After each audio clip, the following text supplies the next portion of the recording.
খাবার নেওয়ার পরে খুব শীত করছে। এই যে রোজ ঘুম পাচ্ছে তোমার? রোজ মন খারাপ কেন? ওর মা নাই বললাম না। নাই কি মা নেই? ওর মা নেই, ওর মাকে নিয়ে গেছে একজন। তোমার মাকে সেল করতে নিয়ে গিয়েছে। ঘুম পাচ্ছে তোমার ওষুধ খাওয়ার পরে? হ্যাঁ, তুমি যে পাকো করা বারবার পটি করছো, তোমার তো ঘুম পাবেই।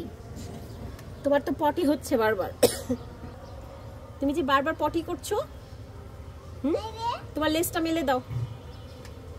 হ্যালো, এই যে পার্সিয়ান, এই যে শুনো আমার কথা শোনো।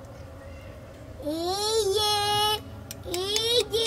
তোমার লেজটা সবাইকে দেখিয়ে দাও যে তোমার একটা বাঘের মতো লেজ আছে। দেখো, এদিকে তাকাও, আমার কথা শোনো। হ্যাঁ শোনো, না ঘুমিয়ে আমার কথা শোনো। বেবি বেবি আমার কথা শোনো। ডাক্তার কাছে যাবে? বেশি খারাপ লাগছে? বেশি খারাপ লাগছে তোমার? ঘুম পাচ্ছে। তোমার ভয় পাওয়ার কিছু নেই, চলো। নানা ভাই তোমার মাকে নিয়ে গেছে সেল করে দিতে। এবার চলো, আসো আমরা ডাক্তারের কাছে যাই, চলো।